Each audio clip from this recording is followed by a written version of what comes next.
Hi, everyone. We'll just get started in a few minutes.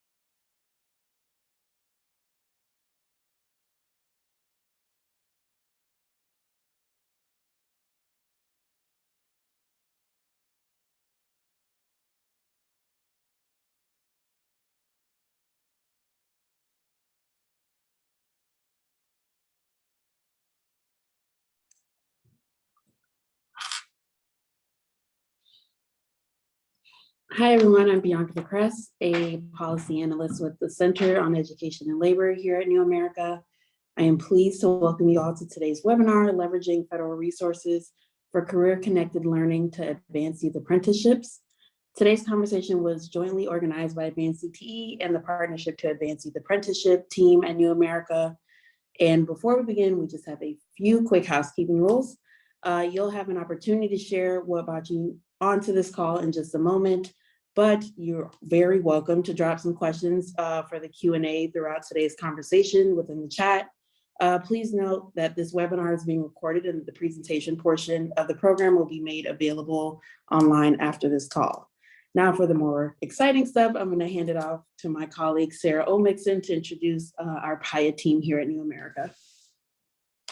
Thanks, Bianca. Hi, I'm Sarah Oldmixon. I'm the Managing Director of the Partnership to Advance Youth Apprenticeship, or PAYA, here at New America. PAYA is a multi-year, multi-partner initiative that works to expand equitable access to high-quality apprenticeships for high school-aged youth. By blending education and work experience, youth apprenticeships provide young people with accelerated on-ramps into good jobs and help employers connect to new pools of talent. They provide learn and earn opportunities for youth who need to work while pursuing post-secondary credentials, and they provide access to specialized skills and knowledge that may be difficult to acquire in a classroom setting, helping to ensure that young people are well prepared for jobs in high-demand industry sectors. PAYA believes that youth apprenticeship has the potential to transform how our nation's education system prepares young people for careers and a successful adulthood. Our network includes more than 70 place-based initiatives throughout the United States that are working to launch, strengthen, and scale youth apprenticeship programs, many of which are on the call today. Next slide. To support the efforts of our network members, PAYA mobilizes the expertise and experience of 7 highly regarded national partner organizations, including Advance CTE. Next slide. And all of our work is made possible through the generous financial support of our 9 funder partners.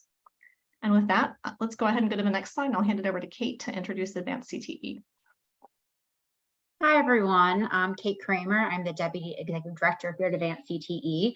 Thank you all for joining us today for this conversation on a really important topic.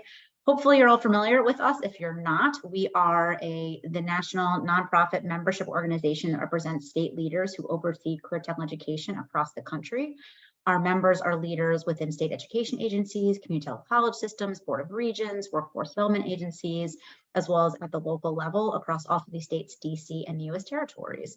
And our focus is making sure that we have high quality and equitable CT in every community across the country, that every student can have access to the pathways and programs that lead them to their career success. So I'll turn it back to Sarah, and I'm looking forward to jumping in. Great, next slide. So we have a lot of folks on the call today, more than we are able to accommodate through breakout conversations or individual introductions. But we did want to take a minute to hear a little bit from all of you about what brought you to today's call. We'd love to know if you have any specific questions that you're hoping to have answered. So we have set up an online forum where you can use this link to go to a Google, I'm going to blank on the name of the page. To a huddle page where you can all add your comments and your questions. We'll take a look at those, and during the conversation today, we'll take a look at all the questions you've shared, organize them, and then try to incorporate them into the Q&A later in the conversation. So please take a moment to either use the QR code here to access that website via your phone, or you can also use this link, which will also drop in the chat momentarily. Thanks. Next slide, Kate. All right, we're gonna stop the share. Bianca, thanks. Right. And now we get to get into it. So yes, please go to the Jamboard. Questions you have, comments, you can add them throughout the conversation I'm about to have with our first speaker, as well as when we bring in our other speakers later on today. So we'll be, Sarah will be, and Bianca will be sorting through all of them in real time to kind of find those questions.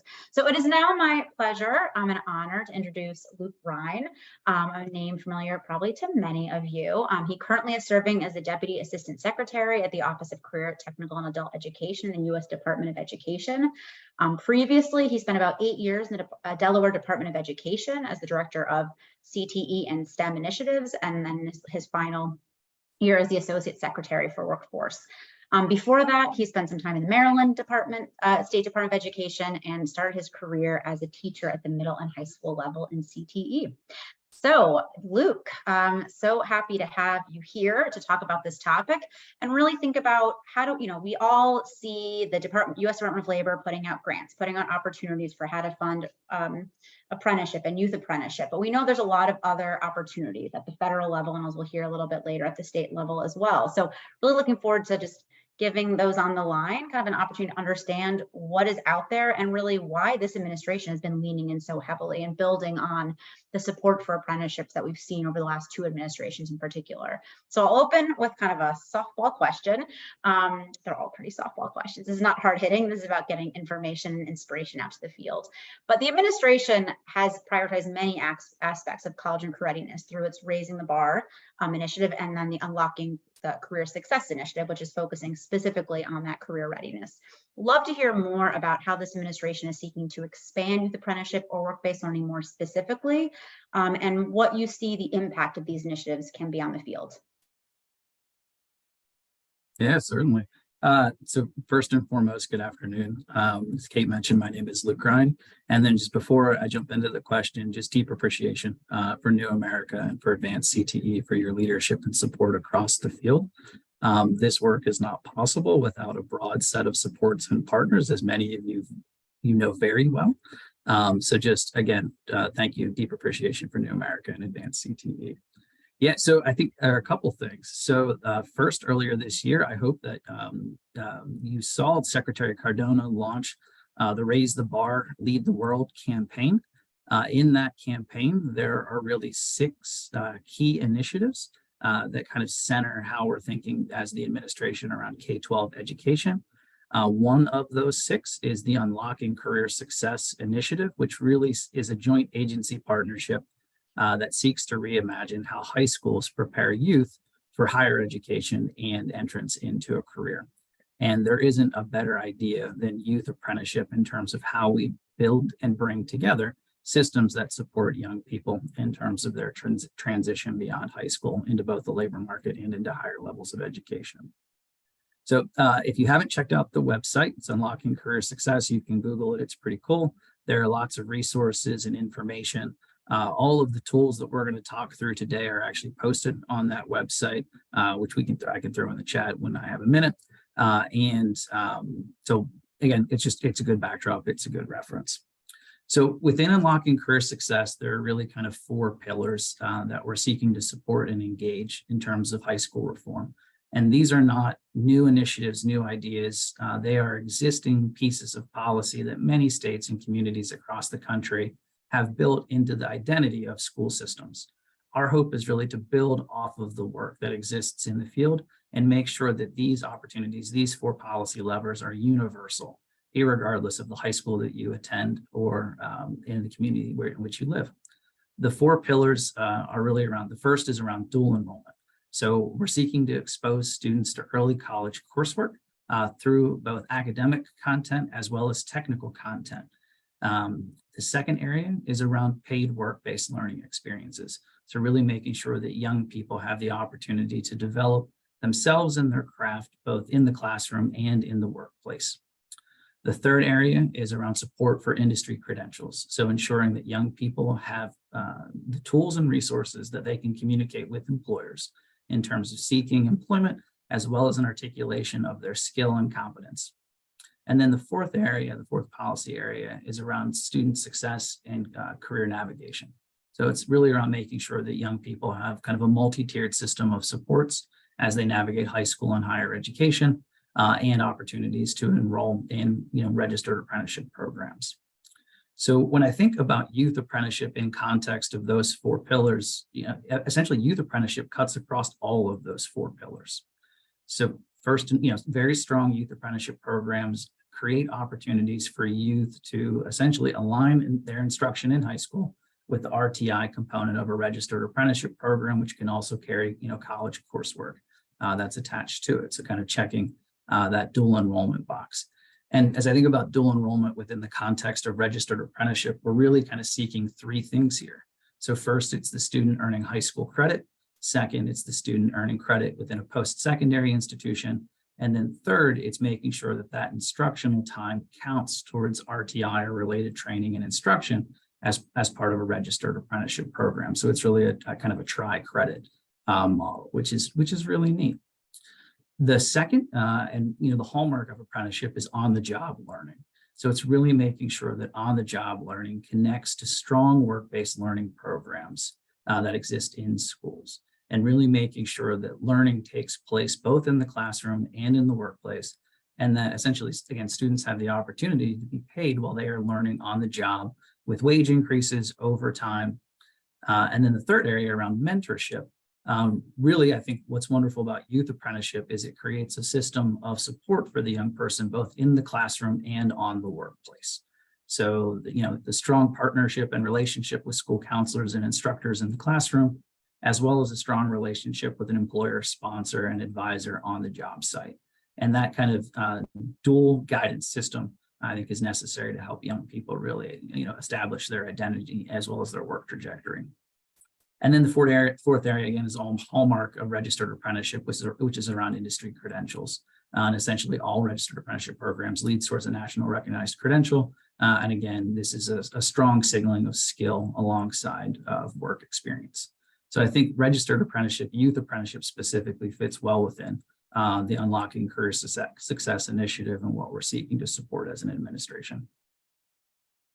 That's great. And I appreciate, for those not that familiar with PAYA's kind of definition of a youth apprenticeship and the overall kind of principles that really started this years ago, that really is a nice encapsulation of many of the components of that. And I know I asked the question and just kind of frankly, like putting it in the work-based learning box. And I appreciate you broadening it and really touching on all four of those components, because it is more than just work-based learning. So part of what I think prompted today's conversation was the kind of a number of documents that the Department of Education has released in the last few months and over the last year to highlight how key federal funding streams can be used for work-based learning, apprenticeships, teacher preparation programs, and the like. The two that kind of, I think, prompted this are, one, a Dear Colleague letter around the use of American Rescue Plan resources aligned to the four elements of Unlocking Career Success you just walked through, as well as a program memo from Opte around how you can use Perkins for apprenticeships. So I'd love to hear why the department issued these documents and what impact you have seen or hope they have. Yeah, of course. So we'll go through the Dear Colleague letter first, because it's a little bit broader and just some general context. If you're not familiar with the Dear Colleague letter, it's just essentially a letter the department issues to the field to encourage certain practice or to surface ideas that can be replicated across the country. And as Kate mentioned, the Dear Colleague letter really seeks to help local education agencies think about how they use stimulus resources, so particularly ARP funds, ESSER funds, and GEAR funds. So ARP, American Rescue Plan, ESSER, Elementary Secondary Emergency Relief, GEAR funds, Governor's Emergency Relief Efforts. So essentially, different LEAs in different states have different levels of spending on each of these particular, these three uses of funds. So the first thing would be to ask, where are you in your spend rate in terms of how many of these resources are still available? But again, the dear colleague goes through essentially how local education agencies and states could use ARP, ESSER, GEAR funds to support dual enrollment, to support work-based learning, to support industry credential attainment, and to support kind of career counseling and navigation. And the dear colleague goes through what are essentially a set of best practices and exemplars that exist across the country, as well as ways in which these funds could be used directly in terms of their intended use. So the quick summary of the dear colleague is we strongly encourage local education agencies to think about these three pockets of funding to support things like youth apprenticeship and the component parts, the four pillars that we walked through previously. The second memo really focuses on the use of Perkins funds as it pertains to supporting registered apprenticeship. And really the program memo provides a couple things. So the first is it clarifies the administration's position on the alignment of CTE systems and registered apprenticeship. So essentially we see these things as uniquely aligned. They are one and the same. So there's the opportunity then to apply both Perkins funds, whether they're issued through the state leadership office or through a local education agency or institution of higher education, to directly support, improve, or expand registered apprenticeship programs and their prerequisite parts, which include pre-apprenticeship and youth apprenticeship. So the second memo, the program memo, then really talks about ways in which states can apply state leadership funds that are issued through Perkins to support registered apprenticeship and expand youth apprenticeship system. So it talks about the development of networks. It talks about the support for intermediaries to help bridge the divide between employers and school systems. It also talks about the development of apprenticeship systems within a CTE program of study and how those can occur both at the state or local level. The memo also talks about how local education agencies and institutions of higher education or local recipients of Perkins funds can use their formula funds to continue to support and align CTE programs and registered apprenticeship programs. And again, we see the opportunity to succinctly merge these activities so that they are one and the same, and that youth apprenticeship programs and CTE programs that exist in both high school and in post-secondary institutions, again, give that kind of dual benefit of high school, college, and the apprenticeship program. And again, it walks through a bunch of different examples and best practices and that localities have already taken on to kind of further support these efforts.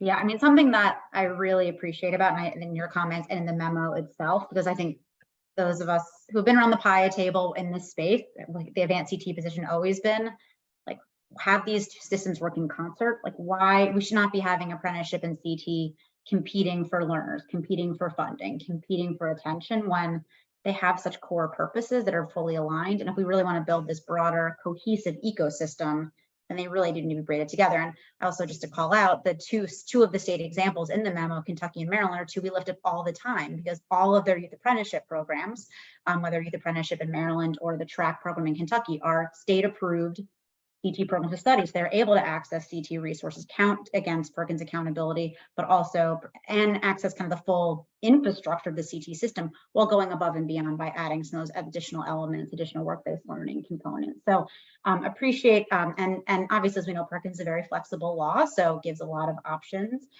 for states and locals depending on what their needs are. But again, just appreciate kind of that clear sense of these are not separate, these should not be separate systems, should not be in competition, but really should be working together.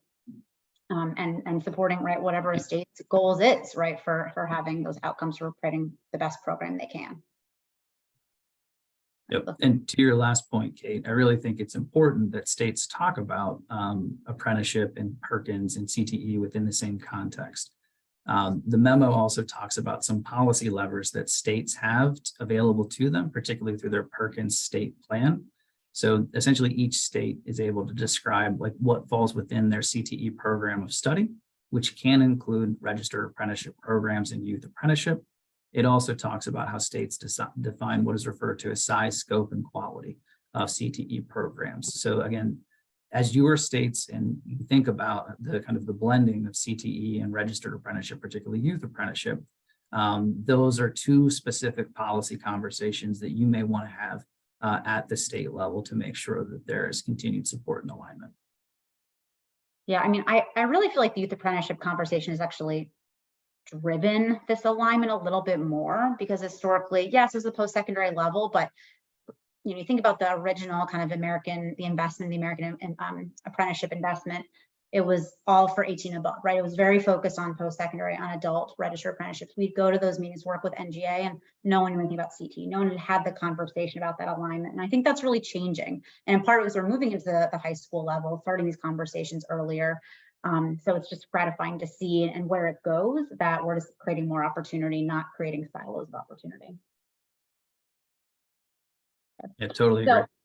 So shifting gears, we've talked about 2 funding sources to date, or 4 funding sources. I'll lump the stimulus funds together, but both obviously have some limitations. The stimulus resources are going away, fast approaching, right? The clock is ticking.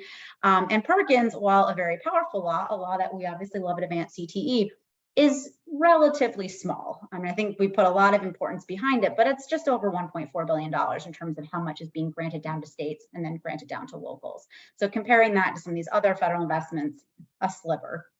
So love to hear your guidance or thoughts on how states and locals can leverage other federal investments to expand and support apprenticeships, like the Workforce Innovation and Opportunity Act, the Every Student Succeeds Act, or even the new federal investments, such as the Bipartisan Infrastructure Law. And I'd love to hear this either from your current seat as a member of the federal government, or as your former role as a state leader who successfully braided resources like this to be able to advance pathways. Yeah, awesome. So let's start with WIOA. We'll talk then about the Invest in America suite, and then we can just talk about some best practices to think about as you braid funds and think strategically about financing. So, Perkins and WIOA, I think, are 2 of your best places to start in terms of how you think about scaling youth apprenticeship programs. The missions are intently aligned. There's direct funding to both secondary and post-secondary institutions or youth and adults on the WIOA case. And both programs, there is a lot that you can build from in terms of infrastructure, state investment, accountability systems, student enrollment, existing programs. So, really, you should not, I would not recommend that you start from scratch. I would recommend that you build on the shoulders of existing and strong programs through both CTE and WIOA. In WIOA, I would also really just kind of highlight both the in-school and out-of-school youth components of Title I. And there are opportunities to really directly support populations and infrastructure around populations. The in-school youth program is really to support students who are disadvantaged and who may be at risk of dropping out. The out-of-school youth program is to really support youth who are between the ages of 16 and 24, who are disconnected from school and from the labor market. Out-of-school youth may have already graduated high school.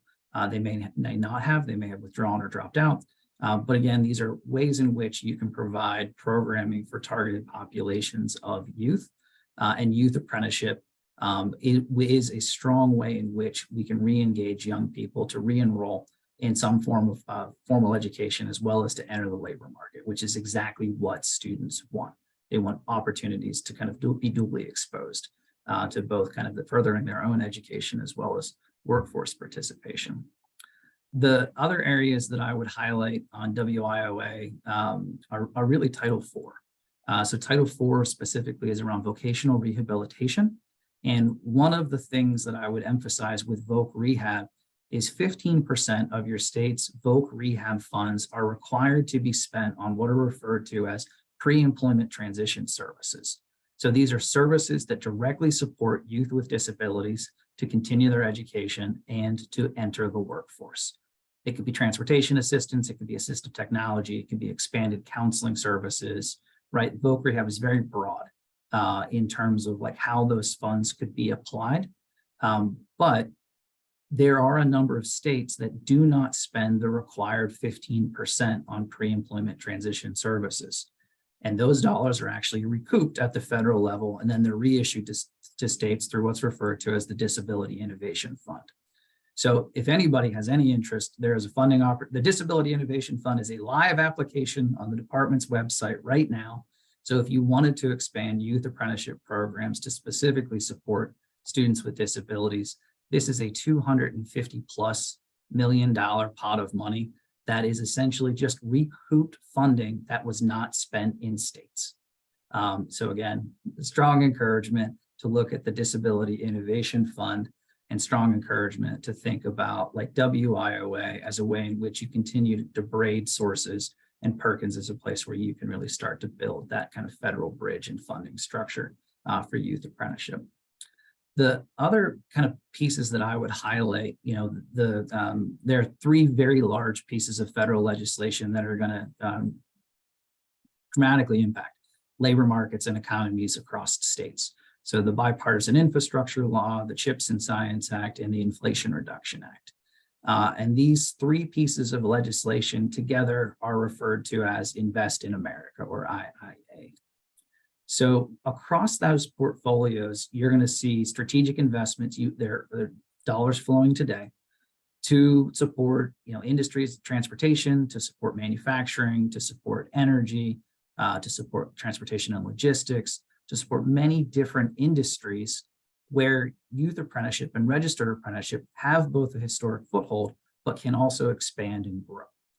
So, and I would highlight, I guess, 2 things from those 3 pieces of legislation.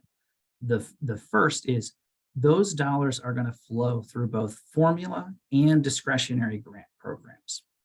And across the formula funds that exist for each of those pieces of legislation, hey, I just saw a note from Christine Pro. I got to pause. You're awesome, Christine. I haven't seen you in a minute. Sorry. Anyway, I love Christine, right? Big heart. So anyway, with bipartisan infrastructure law, formula funds, discretionary funds, right? Those formula funds are flowing to what I would call non-traditional actors in state agencies. So if I look at the bipartisan infrastructure law as an example, a lot of those formula funds are flowing to state Department of Transportations, right? So like, I would highly encourage you to have a conversation with your state DOT around how they are using investments from the bipartisan infrastructure law. And there are actually kind of 4 that I would ask you to ask about. So these all fall under what is referred to as the Fixing America's Surface Transportation Act, or FAST. And these 4 programs are the National Highway Performance Program, the Surface Transportation Block Grant Program, the Highway Safety Improvement Program, and the Congestion Mitigation and Air Quality Program.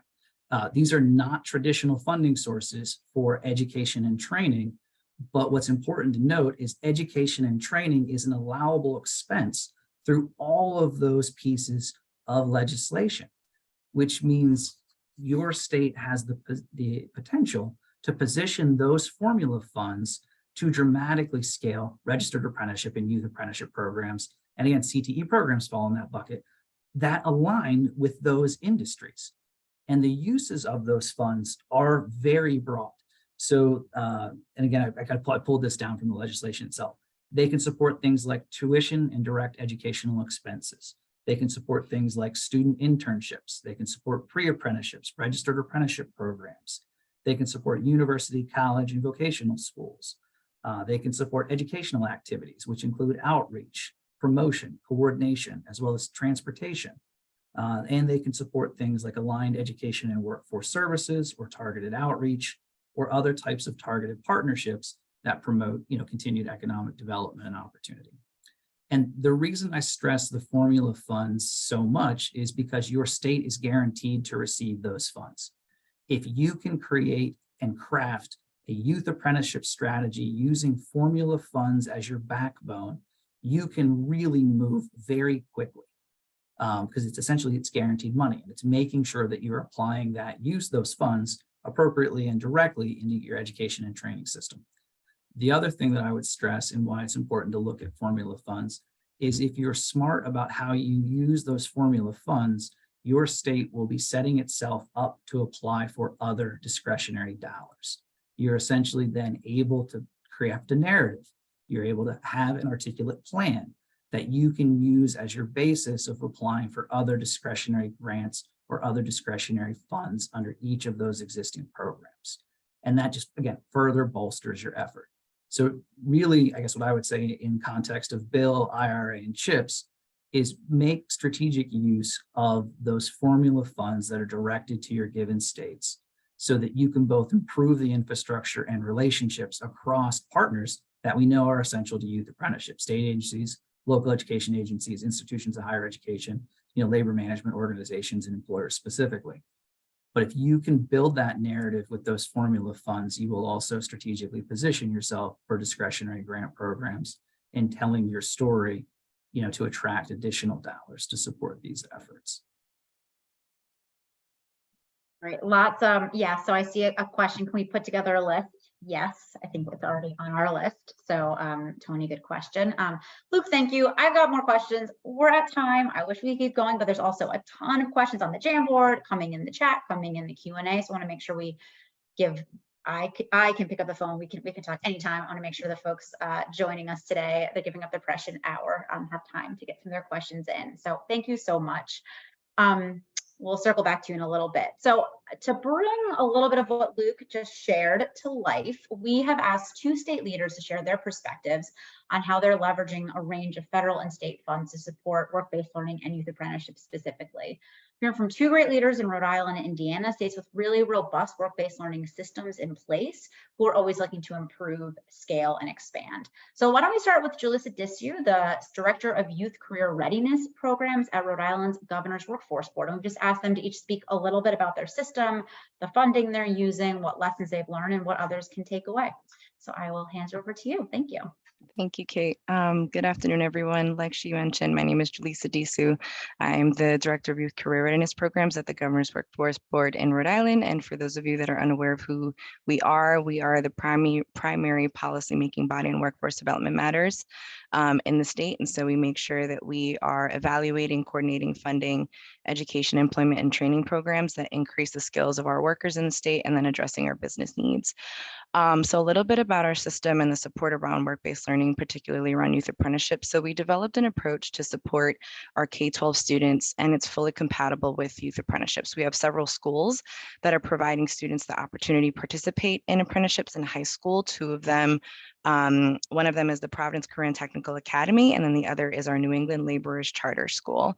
And we also developed statewide expectations for work-based learning. And so these definitions were created by us in 2018 with our Youth Career Advisory Committee, and they have since been adopted by the Rhode Island Department of Education. So this is the foundation for all things work-based learning in the state of Rhode Island. There are currently 5 types of work-based learning. I'm not going to go into them, but as you know, one of them is apprenticeships. And then we also support youth apprenticeships by adopting policies in the K-12 education to eliminate seat time for academic credit, and by requiring that all of our schools statewide have a policy to recognize work-based learning as a form of academic credit. So that is something that we are working on. In terms of leveraging various funding streams, we are one of the states that chose to complete a joint WIOA and Perkins state plan. And this has allowed us to strategically align with our workforce systems and with K-12. And we also secured a federal grant to explore youth apprenticeships. But unfortunately, as we all know, the pandemic just screwed it all up. And so it's been a little difficult to kind of get back into gear. But we are working on trying to make sure that we strengthen that. That is something that we do need to work on in Rhode Island, but we're working to get back on it. Currently, our schools are able to use Perkins funds, state per pupil dollars, and CTE categorical funds to support youth apprenticeships. So those are all funding streams that folks can access. And then, right now, lessons learned, scaling youth apprenticeships, especially over the last couple of years, not gonna lie, it's been a little difficult. It's been a little tough trying to find enough students from schools to go through these programs. And we did start something called the Prepare Our Youth Apprenticeship Program, which aimed to leverage dual enrollment funding structures. And we were off to a good start, but again, it was significantly impacted by the pandemic. And so we kind of have to hit the restart button on this effort. And we have a little bit to go in terms of leveraging our partnerships throughout the state. And in terms of what's next, we recently adopted a new high school graduation requirement, which further elevates work-based learning, and it's an opportunity for us to grow and deepen our CTE programs and work-based learning opportunities associated with our programs. And we look forward to, exploring about how the youth apprenticeships can be a part of that work. So to be quite honest, I came onto this call as well to learn because I have been in my position since 2000. Nope. I've been in this position for a year, but I've been with the GWB since 2019, and youth apprenticeships is something that is a little new to me. So I'm hoping to learn a little bit more about my friend who's also going to speak. And then lastly, wanted to give a shout out to Advance CTE in New America as being part of the launch initiative. We are definitely grateful for your support, and we look forward to all of the learning that is ahead. Thanks, Julissa. And we're all learning. This is still nascent. I mean, I think, we've come a long way in a short period of time, but 5-6 years ago, there wasn't youth apprenticeship in most places. And so I think with PAYA, with the support of the field, we're all learning, but we're still at the beginning of this journey in many cases. So appreciate your kind of naming that for everybody, because I think we're all going to learn. So now I'd love to shift to our friend Tony Harrell, who is the state director in Indiana, currently with the governor's workforce cabinet for another 5 weeks before they make the move to a new agency. So Tony, love to hear a little bit about youth apprenticeship and work-based learning in Indiana. No, that is great. I appreciate Julissa's comments about still learning, because I was worried about making this sound like we have this all figured out, because I don't think there's any part of it that we have figured out. But I would start with, Indiana's also with the launch group. We also have an intermediary and a workforce board that has been working with PAYA for the last several years. And part of that has been much of the groundwork around youth apprenticeships that has taken place has been through individual local groups or community organizations, through philanthropic dollars. And they have done a great job of kind of building interest and building kind of a starting ground and even kind of giving a platform for how this can be done. But we've kind of reached that point where it's like, okay, in order to scale this to the degree that we would like to see in Indiana, we've got to get the state level more involved, both in terms of providing support and also just to build like more of a systemic approach to youth apprenticeship. So I think that's where we were at a couple of years ago. We actually partnered with a local intermediary to apply for the ABA grant through the U.S. Department of Labor around youth apprenticeships. And we weren't fortunate enough to be awarded the grant, but it's one of those things that you got to be careful about what you say to intermediaries when you're applying for federal grants, because we kept saying grant or no grant, we have to make sure that this work gets done. And sure enough, they held me to that statement as we finished up. And I think that kind of led into the next part about trying to figure out, okay, how do we use Perkins funding then to kind of build out some of the things that we had put into the grant. So the first thing that we did is this past year, we told our recipients that they could use reserve grants. We set about 5% aside in reserve grants to stand up or start up youth apprenticeship programs.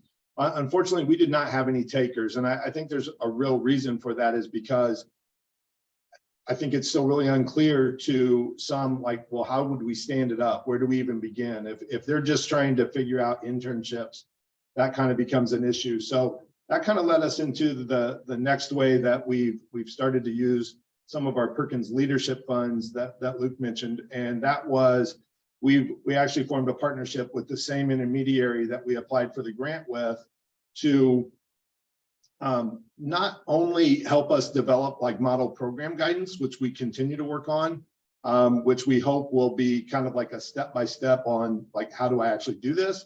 But we've also just recently completed like 2 regional workshops. So having a local intermediary that has done it, that is putting it in place and really can kind of help lay the groundwork, I think is one of the things that we need to continue to do as we use our leadership dollars. The other opportunity, and I think this is more like future thinking, but for the last couple of years, we've we've been offering what we call education readiness grants through our leadership dollars in Perkins. These have been tied to advanced manufacturing, and this year we expanded to be in IT. Those are two really high demand areas for Indiana, really important to our economy. And so one of the requirements for those grants was that you had to have a work-based learning agreement in place with a local employer to be eligible to receive one of those grants. And I think going forward, I mean, that may even grow into like preference being given for communities or employer and school partnerships that are offering those apprenticeship programs. So that's the way that we're using Perkins funding. I think we still have a long way to go in terms of that. One of the nice things that we are very fortunate in Indiana is we have state funding that is tied to enrollments in CTE courses. And while those, last year, I think we paid out about $108 million in tuition support for those CTE enrollments. Those courses that are included include even some of our work-based learning courses like cooperative education, a capstone experience, and we even have a registered apprenticeship course. But one of the unique things that we've been sharing often with people is we've had this apprenticeship course on the books for several years, and we've only had like 5 students enrolled in it. But it's because students that are participating in registered apprenticeship programs or youth apprenticeship programs are embedding those into their CTE coursework because it is funded at a higher level than the work-based learning courses are funded. So this can be as much as like a $1,500 difference per year or even more. So what they do is they tend to enroll the students in the CTE course, and then instead of rolling them in the work-based learning course. And I thought, Jaleesa, I think your point about your policy around seat time, we haven't instituted a policy, but we keep trying to tell them that, you know, CTE doesn't have to take place in a traditional classroom setting. If you're taking advantage of on-the-job training or employer training or wherever that training is taking place, you can still enroll in the CTE course. So I think that has led to some of that aspects. The one other thing that I would share, and I realize that we are very, very fortunate to have not only the CTE enrollment funding in Indiana, but our legislature just passed something that is going to be called career scholarship accounts. And what career scholarship accounts will be is for a student that has that signs up for a career scholarship account, they will deposit $5,000 into an account. Those funds can be used to cover expenses like post-secondary education and training, transportation, equipment, and certification and credentialing examinations. This is really crucial I mean, the whole purpose of the bill, and it's a pretty comprehensive bill, but the whole purpose was to really expand work-based learning, primarily youth apprenticeship opportunities, which the bill actually defined what a modern youth apprenticeship would be in Indiana. So that gives us some guidelines to go for. I think as you heard those things that we were talking about, what that fund will cover, you kind of know that, hey, those are some of the barriers to scaling up youth apprenticeships. So the funding levels for that was set at $5 million this year and $10 million next year. So that'll give us about 3,000 students that we will be able to run through these programs in particular. This does not necessarily eliminate the option of using CTE programs to offer youth apprenticeship models, but hopefully they'll be able to kind of work in conjunction. I want to kind of end with, though, there were 2 other parts of the legislation that I think were really important as you're thinking about funding needs and what you're looking for. There was a $5 million set aside for an intermediary capacity building grant that would allow local community organizations the opportunity to develop practices that will serve more students. Ideally, in my mind, that would be serving more students through the youth apprenticeship model. And hopefully those youth apprenticeship models are aligned to our CTE programs as well. The other thing that I think this is really interesting is over the next 2 years, about $25 million has been set aside for career coaching and navigation grants, primarily at the high school level. So certainly a hefty investment by our state legislature into scaling out youth apprenticeship and career connected learning. Thanks, Tony. What I appreciate about that was, we're talking, I feel like I've been talking monolithically about just fund youth apprenticeship, expand youth apprenticeship. But what I appreciate is you really talked about the programmatic funding, the coursework, the wraparound supports, the accounts, the building the capacity for intermediaries, the partnerships, and they all require potentially a different lever, a different source, a different kind of focus. But then what's most important is that those are being stitched together. So at the state and local level, understanding how those things come together to build that full system rather than just the individual pieces. So thank you. Thank you to you. Thank you for Jaleesa for sharing your perspectives. Now I'm going to turn it back to Sarah because she has been gathering questions this whole time and now has some good ones. So I'll ask Jaleesa and Luke, I think, to come back on as well. Great. Thanks, Kate. So I invite you, if you haven't had a chance to submit any questions, you can submit them through the Q&A function on Zoom, or you're also welcome to drop them in the chat. We'll try to keep up with both as best as we can. Let me start off with a couple of clarifying questions that folks asked. I think this first one is probably great for Luke and Kate. Michelle has asked, are CTE courses only for high schools? Can traditional high schools run CTE courses? Somebody help to clarify what CTE courses are for. Yeah, I mean, so I'll put my state hat back on. So I oversaw the state's career and technical education system in Delaware for about 8 years, and then the Office of Higher Education, all kinds of different things. But we in Delaware, we ran CTE programs in 98% of all high schools. So technical, comprehensive, as well as charter LEAs. And we enrolled a little more than 70% of all students in grades 9 through 12 in CTE programs, and it was slightly more than 65% of students graduated having completed a CTE program. So it was the number1 way that kids earned college credit. It was the only way that students earned credentials and work-based learning. So I think those proportions take shape differently in different states.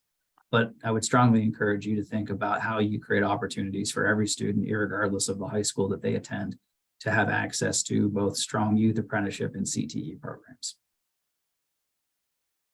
Great. And it looks like Kate shared a resource in the chat that has some additional information that might be helpful to browse if you're interested in learning more about CTE systems. And we also have our friends at Trident, who are part of our national partners at PAYA, have also noted that in South Carolina, CTE programs are also delivered through the community and technical college system. So it varies from state to state in terms of where you'll see those dollars used and those programs hosted. Michelle, yeah, go ahead, Kate. Michelle, if you've got questions, I mean, Massachusetts actually historically, it was all through their technical colleges, technical high schools, as part of the New Skills for Youth work, which actually led to the PAYA Rhode Island work and one of the major investment in Delaware as well. That's her state where they built the innovative career pathways and the high quality early college pathways, which now increasingly are actually can be counted for CT programs of study, and is built into the Perkins plan, is built into the reserve fund use and others. So work is happening to bring more CTE or pathways, whatever you want to call it, into the comprehensive high schools in the state of the Commonwealth of Massachusetts. Thanks, Kate. Luke, I think this is a question for you. We had someone who was seeking some clarification around how do pre-apprenticeship programs fit into some of the funding opportunities that you mentioned earlier? Sure. So essentially the way that our program guidance is issued is we want to support registered apprenticeship programs and their prerequisite components, which includes pre-apprenticeship and youth apprenticeship. So depending on how the state wants to construct and register programs, we want to make sure that we are clear in terms of our guidance to folks who are kind of on the ground and kind of braiding these resources, that all of these things are supported from the administration's perspective. Thanks, Luke. We had another question. Someone in the Jamboard earlier asked whether folks were aware of any technical assistance resources to help states and localities better understand and better compete, be prepared to apply for taking advantage of some of these resources that you mentioned, Luke. Is there any TA available to help guide folks on how to access that?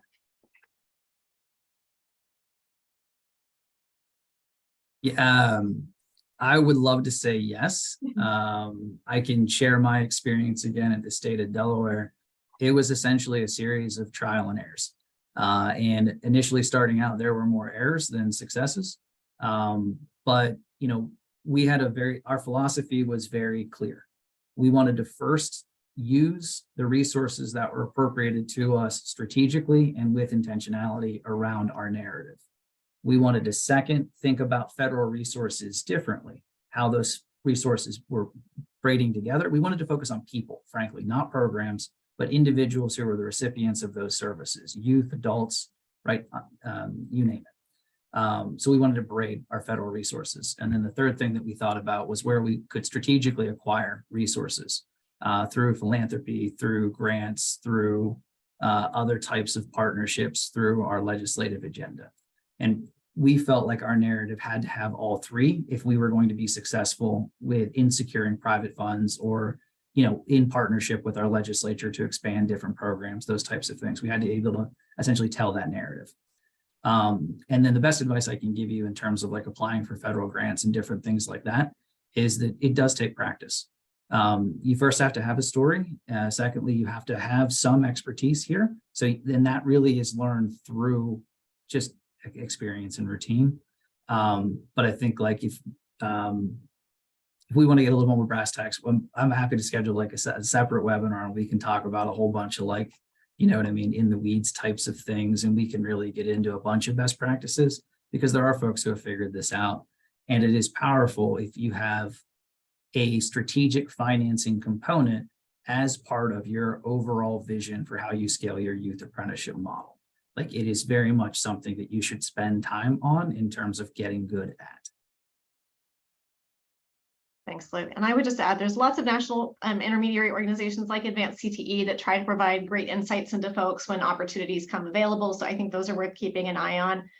In addition, I think if you're really, if the assistance you're looking for in pursuing federal funding is really the kind of brass tacks on the ground, bringing together the right partners and putting together an application, I would urge you to also get in touch with your local funders, maybe at a community foundation or local United Way. If you could make the case to them that their small investment in helping you to pull together that application could help you leverage a lot of federal resources. Oftentimes they're able to cobble together some money to help hire a consultant or someone like that to help guide that process. All right, so I have a couple of other questions here that I will flag, and you can keep them coming. We have just a few more minutes. We'll try to get to as many of them as possible. Christine asked how, if anyone had any guidance to share on how to leverage these resources to attract employers to engage around work-based learning and apprenticeship.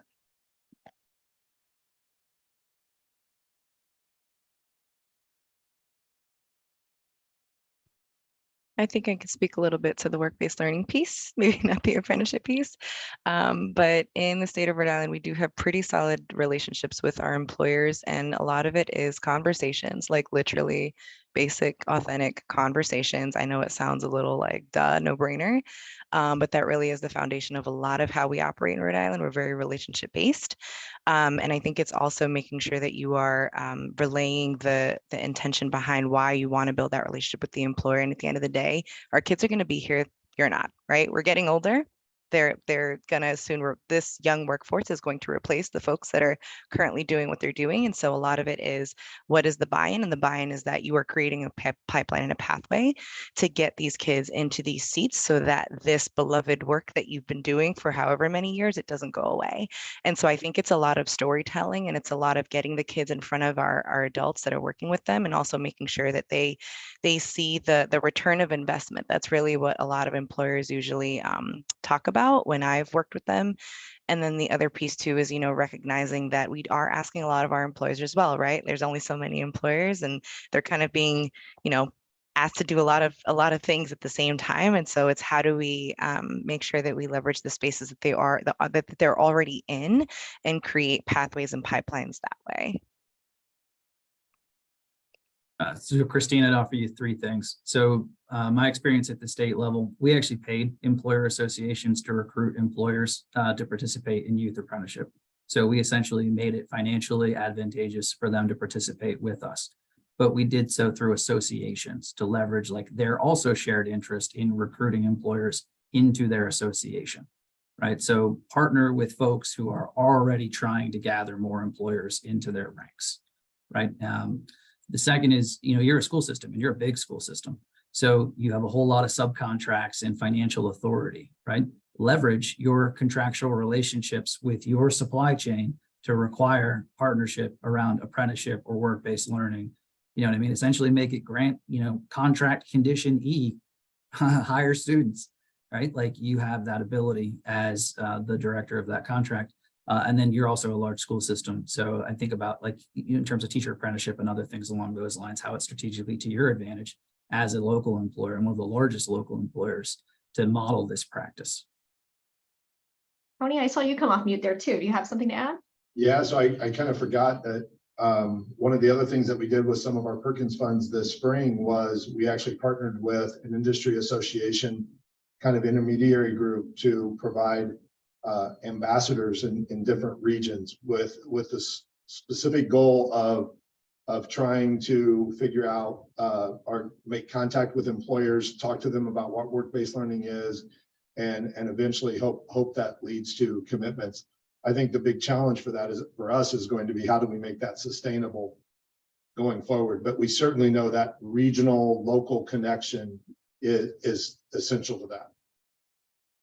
Thanks, Tony. I'll add one last thing. I mean, I know a lot of advice, and part of this is throwing all the things against the wall and seeing what sticks. But I think what's also important for a new employer partner, don't start with youth apprenticeship. Don't start with a 2-year, 20-hour-a-week commitment, right? Start with lower level, start with an internship, start with the career fair, have them have positive experiences, engaging in the system, engaging with learners, and then build, and then they recruit their peers and go from there, right? And so I think starting small and not shooting the moon up front is really important as you're building this to have yourself that 5-year growth plan, because it is a lot. It's a big ask. And if you don't have all your ducks in a row to be able to handle the scaling of that, then it may not be a perfect experience, and they may or may not want to stick with you to learn through it if it really is about their talent pipeline and not them doing the right thing for their community, which is what we want. We want it to be part of talent pipeline, so it needs to be really meaningful. I also just double click on Luke's focus on